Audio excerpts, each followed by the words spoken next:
করার ফজিলত 10টি।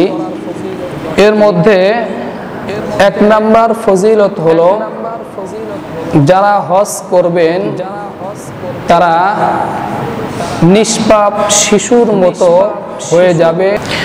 عن أبي هريرة رضي الله تعالى عنه قال قال رسول الله صلى الله عليه وسلم من حج لله لم يرفث ولم يفسق رجع كيوم ولدته أمه।